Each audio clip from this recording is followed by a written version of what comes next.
What is up, guys? Joel here, back with another one. And by the intro, you probably guessed it. I was out at the Samsung Unpacked event this week in San Francisco. So shout out to Samsung for inviting me out. I was out there to check out the new Galaxy S20, S20 Plus, S20 Ultra, and the new Galaxy Z Flip. Now, the Z Flip is something different from the ordinary smartphone, and personally, I am pretty pumped about it. It has a 6.7-inch Infinity Flex AMOLED display that is able to be folded to this compact square and fits right in your pocket. The screen is actually made out of ultra thin glass, which is its first of its kind, since all other foldable phones have had like this plastic cover on the display. But inside, it is packing a Snapdragon 855 Plus processor with 256 gigabytes of storage. And it also has 8 gigabytes of RAM and a 3300 milliamp battery. So spec wise, it actually is pretty good. As far as the camera goes, it has a 10 megapixel front facing camera that is a hole punch cutout like last gen Galaxy devices.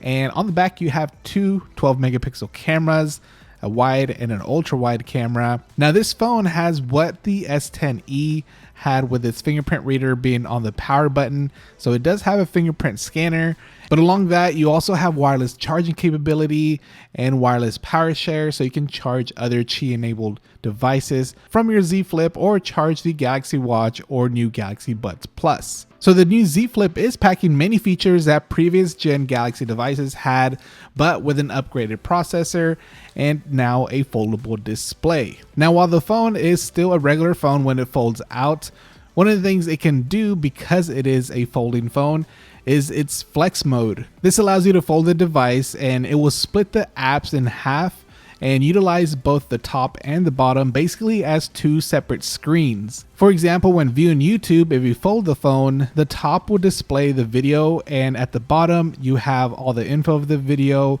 including the comment section, which is pretty cool. It just separates them evenly. Now, when it comes to the camera, the top half of it becomes your viewing area and the bottom will be all your controls. So this could be definitely great when you are doing video calls, or even if you want a stable shot when using the actual camera to take a photo. It can be kind of like your own little tripod. You just sit it on a flat surface and easily snap a photo or video and not have that shakiness. But for the apps, I could see it being useful when you want to multitask and load one app on the top half of the phone and put the other app on the bottom of the phone.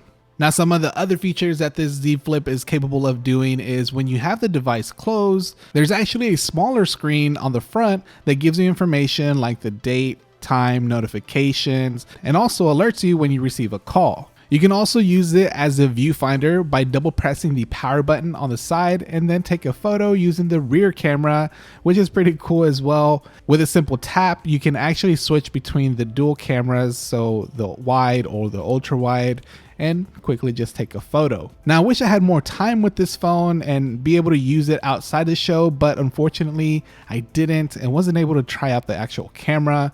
But as far as durability goes, in hand, this definitely feels like a solid device. The hinge seemed like it will last, and it felt solid when opening and closing. Though the glass on the outside, it does attract a lot of fingerprints, especially if you're using it with just one hand and trying to flip it open and closing it with just one hand. It is doable, but it does attract a lot of fingerprints. Now, speaking about opening and closing it, Samsung says the Z Flip and its ultra thin glass is super durable and that it'll withstand at least 200,000 folds, and it's built to last, which does seem like it, especially from my first hands-on. It felt very durable. Now, with this phone being a foldable phone, one thing that concerned me was the crease in the middle, but surprisingly, it was hardly noticeable. The times I was able to notice it was only when I was swiping up and down, or if the screen was pretty dark and you could see the crease in the middle, but other than that, it wasn't that noticeable. What are your thoughts on the Galaxy Z Flip? Is a foldable smartphone the type of technology you are a fan of? I'd like to know your comments in the comment section below. And personally, I'm a fan of this and I'm hoping to use one really soon. Now, if you want to actually get one, the Z Flip actually is available as of today, February 14th, and retails for a whopping $1,380, which may seem steep, but the way smartphones nowadays are getting more and more expensive, the price seems like it's about the same, especially those S20 prices, which I'll get into in my next video. But the Z Flip is available in a mirror purple and a mirror black. They did show a mirror gold, but it doesn't seem like that one is coming to the US, unfortunately, which I actually was more of a fan of that one. But hopefully soon I'll be able to pick one of these up and get my actual hands-on and review for you guys. Let me know what your thoughts are in the comment section below, but that's gonna wrap it up. Appreciate you watching and stay tuned for that next video on the S20s. Be sure to subscribe and hit that notification bell so that way you won't miss out when I drop that video. All right, guys, I'll catch you all on the next one. All right, peace.